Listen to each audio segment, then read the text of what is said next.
کیوں ہماری آدھی رات بیداری میں ضائع ہوتی ہے اور صبح کو عبادت گاہیں خاموش ہوتی ہیں؟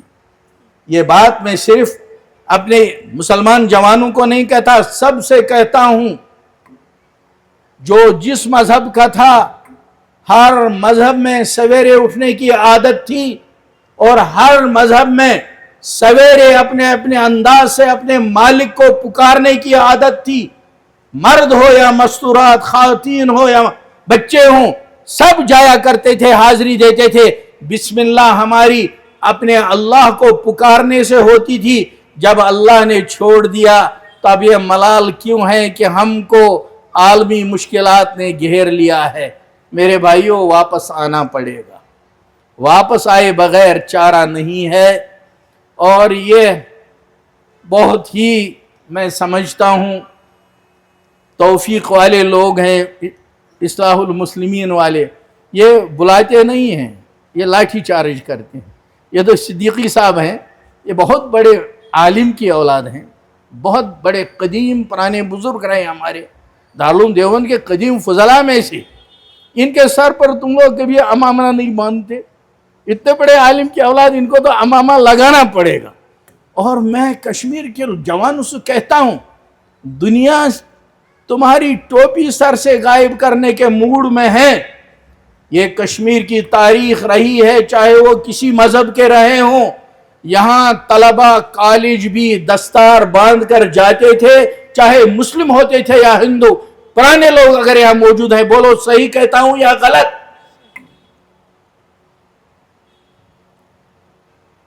اپنے وطن کے ورثے کو سنبھالو، یہ کوئی غلط بات نہیں ہے۔ ہمارے یہاں کی مستورات چاہے کسی مذہب کی ہوں، وہ گھونگھٹ جانتی تھیں، کسی بھی مذہب کی ہوں وہ پردہ جانتی تھی۔ ہمارے وطن میں نشے کا نام و نشان نہیں تھا۔ کیوں کسی کو، ہمارے جوان کو یاد دلانا پڑے گا کہ ڈرگز سے بچو؟ ہمارے یہاں تو جو پیشاب کا حکم ہے وہی شراب کا حکم ہے۔ پیشاب کا قطرہ بدن کو لگے، کپڑے کو لگے، دوہے بغیر اس میں نماز نہیں ہو سکتی۔ بعین یہی حکم ہمارے یہاں شراب کا ہے، کپڑے پر لگے گا، جب تک دھوئیں گے نہیں شراب کا قطرہ تب تک اس میں نماز جائز نہیں۔ بدن کو لگے گا، جب تک دھوئیں گے نہیں بدن پاک نہیں ہوگا۔ ایسی سوسائٹی میں یہ کہنے کی ضرورت پڑے جوان سے کہ نشے سے دور رہنا کیسی عجیب سی بات ہے۔ والدین، ان کے لیے بہت ضروری ہے اپنی اولادوں کو وقت دے دیجئے، اپنی اولادوں سے غافل نہ رہیں۔ میرے بھائی، جہاں ان کی تعلیم کا آپ پر حق ہے، ان کی تربیت کا حق ہے، وہ زمانہ ایسا تھا جوان بچی کو دفن کیا جاتا تھا زندہ۔ لڑکی کا باپ بننا بہت برا مانا جاتا تھا۔ ایسے ماحول میں محمد رسول اللہ صلی اللہ علیہ وسلم نے فرمایا، یہ لڑکی اگر ماں ہے تو اس کے قدموں کے نیچے جنت ہے۔ یہ لڑکی اگر بیٹی ہے، دو مبارک انگلیوں کو ملا کر کہا، من عال جاریتین، جس نے جو دو لڑکیوں کی پرورش کی، ان کو پالا پوسا، ادب اچھا دیا، تعلیم اچھی دی اور پھر اچھی جگہ نکاح کیا، قیامت میں اس کا اعزاز یہ ہوگا جس طرح دو انگلیاں اکٹھے ہیں، ایسے ہی ایسا باپ قیامت میں میرے ساتھ ہوگا۔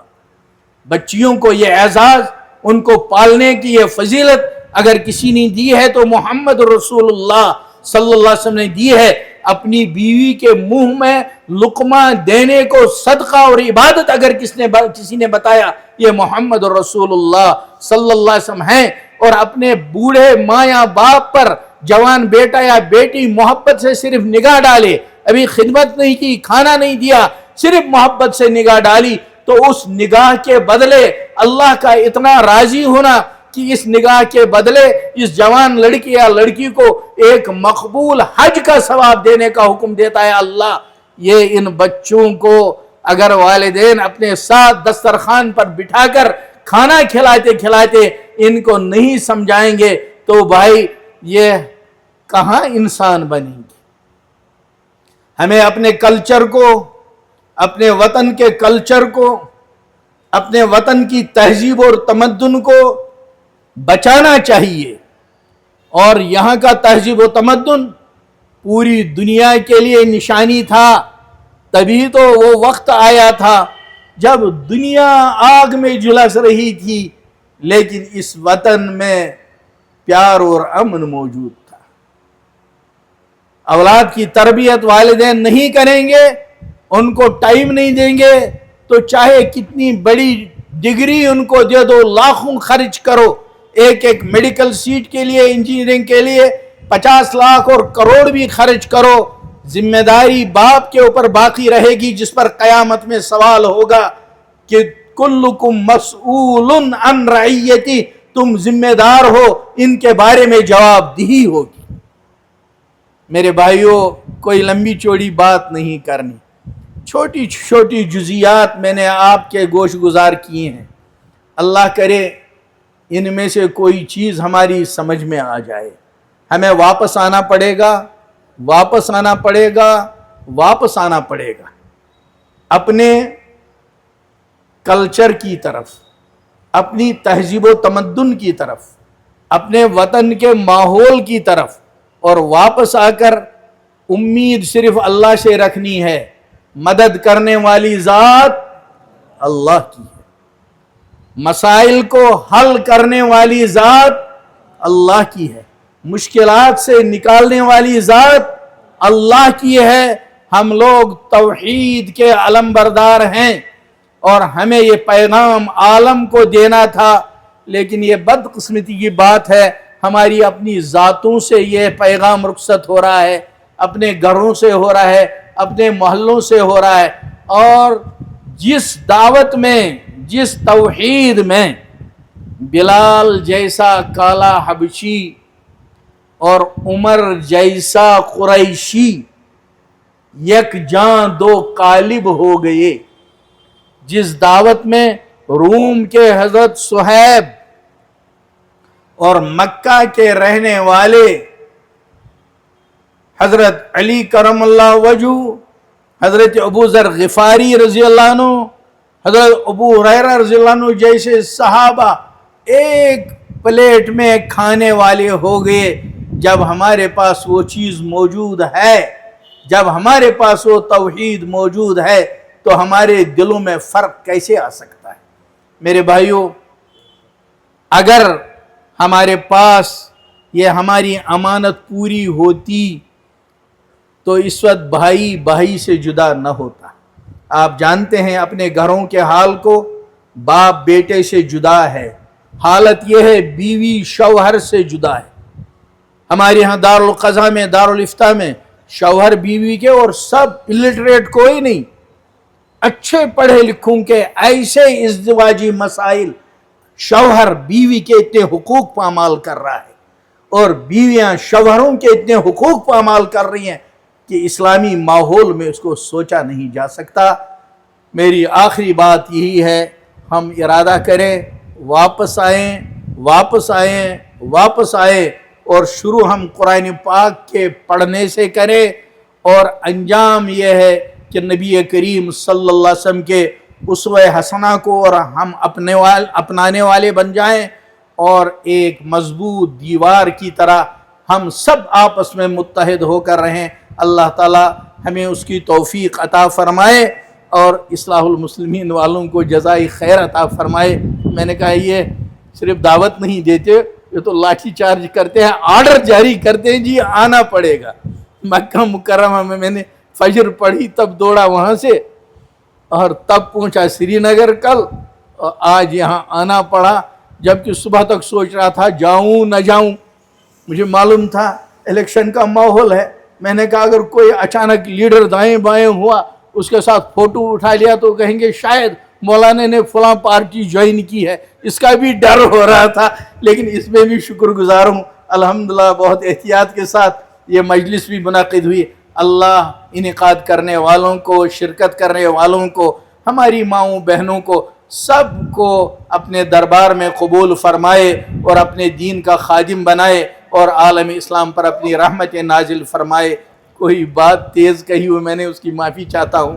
وآخر دعوانا ان الحمد للہ رب العالمین۔ اور کوئی نہیں دعا کرنا؟ چلو دعا مانگ لو بھائی۔ اللہم صلی علی سیدنا مولانا محمد وعلی آل سیدنا محمد واصحاب سیدنا محمد وبارک وسلم علیہم۔ ربنا آتنا فی الدنیا حسنہ وفی الآخرۃ حسنۃ وقنا عذاب النار۔ یا اللہ اس اجتماع کو قبول فرما، کہنے سننے سے زیادہ عمل کی توفیق عطا فرما۔ یا اللہ عالم اسلام پر اپنی رحمت نازل فرما۔ یا اللہ تمام انسانیت کو ہدایت سے نواز دے۔ اے اللہ تمام عالم میں ہدایت کی ہوائیں چلا دے، اپنے تمام بندوں کو دین حق کی طرف توجہ فرما دے یا اللہ، اور جن کے حق میں تیرے حکمت برے فیصلے میں ہدایت مقدر نہیں ہے، اللہ وقت کے ان فرعونوں کی کمر کو توڑ دے یا اللہ، وقت کے نمرودوں کی نار کو ایمان والوں کے حق میں گلزار بنا دے، جیسے ابراہیم پر تو نے نار کو گلزار بنا دیا تھا۔ یا اللہ بہت حاجات لے کر ان مجلسوں میں لوگ آتے ہیں، آپ سب کی حاجات کو جانتے ہیں۔ کسی کے گھر میں مالی مسائل ہیں، روزگار کے مسائل ہیں، اللہ کورونا کے بعد سے تو جابوں کے بھی مسائل ہیں، صحت کے بھی مسائل ہیں، کسی کے گھر میں بچوں کے مسائل ہیں، کسی کے عزت کے مسئلے ہیں۔ یا اللہ اپنی رحمت سے نبی پاک صلی اللہ علیہ وسلم کی نسبت سے قائم اس مجلس کی برکت سے تمام کی حاجات کو پورا فرما دے۔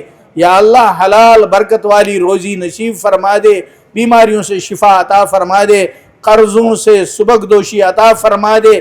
یا اللہ جو بچیاں اور بچے نکاح کی عمروں کو پہنچ چکے ہیں ان کو اپنے خزانوں سے نیک صالح جوڑے عطا فرما دے، شریعت کے مطابق نکاح نصیب فرما دے۔ یا اللہ جن کے نکاح ہوئے ان کو اولاد صالح عطا فرما دے، جن کو اولادیں دی ہیں اللہ ان کو والدین کا فرما بردار بنا دے، ان کی آنکھوں کی ٹھنڈک بنا دے، ان کے بڑھاپے کا سہارا بنا دے۔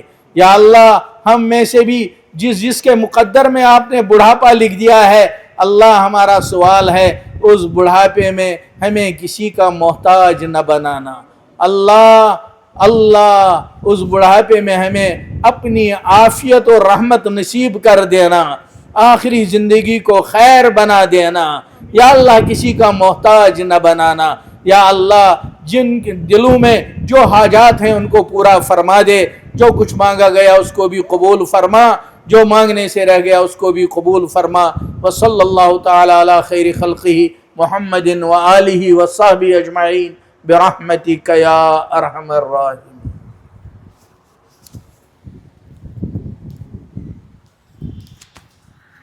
سامعین کرام، اسی کے ساتھ ہمارے آج کے اس جلسے کی کارروائی ختم ہوتی ہے۔ اللہ تبارک و تعالیٰ جو یہاں پہ پیش کیا گیا اس کے بعد نماز عشاء کی اذان ہوگی، نماز میں شامل۔